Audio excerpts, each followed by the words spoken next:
মালিক রে, আমি বড় পাপী, আমি বড় গুনাহগার। ও দয়ার আল্লাহ, আমি 10 বছর তোমার গোলামি করি নাই, আমি 20 বছর গোলামি করি নাই। আল্লাহ আজকে মনিরুল ইসলাম শরীয়তপুরী আমার ভাই শোনা গেছে তোমারে বন্ধু বানাইলে ওই জান্নাত পাওয়া যাবে। মালিক রে, তুমি আমারে দাও না মাফ কইরা। যুবক রে, যদি কেউ আল্লাহরে বন্ধু বানাইতে পারে তার কোনো আর চিন্তা নাই, তার চিন্তার কারণ নাই গো বাবা। এ যুবক ভাইরা, দাড়ি পাকা বাবাজিরা, সবাই আমার দিকে একটা নজর তাকান। এই যে দেখেন আমি হাতের ভিতরে আহারে টিস্যু দিয়া কাফনের মতো একটা দৃশ্য বানায় ফেললাম। এমন একটা কাপড় আপনার শরীরে একদিন উঠে যাবে, আমার শরীরও একদিন উঠে যাবে।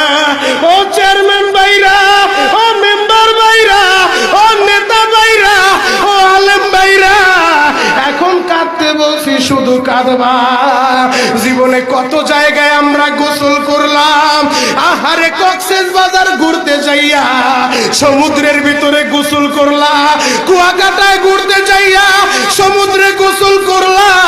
এই যে মাদ্রাসার পুকুরটা ভরাট করছে মসজিদের জন্য, বিশাল বড় ময়দান এখন হয়ে গেছে। এই পুকুরের ভিতরে কত মানুষ গোসল করছে, আবার পিছনে একটা বিরাট পুকুর হয়ে গেছে, ওই পুকুরে কত মানুষ গোসল করবে। ও সোনামুখীর বাবা গো, তোমার বাড়িতে নিজের টিউবওয়েলে কতদিন তুমি গোসল করছো?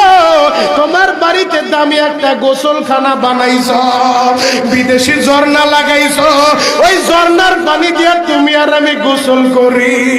এমন একটা দিন তোমারও আসবে, এমন একটা দিন আমারও আসবে। আহার ওই ঝর্ণার পানির গোসল আমার হবে না, পুকুরের পানির গোসল হবে না, আমার আপনার একটা গোসল দিবে। কেমন গোসল দিবে জানেননি?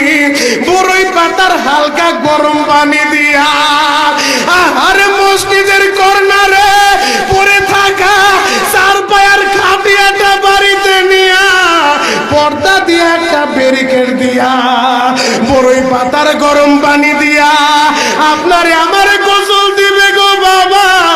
ওই গোসলটা যেদিন দেওয়া হবে, আহারে এরপরে আর দামি কাপড় পরতে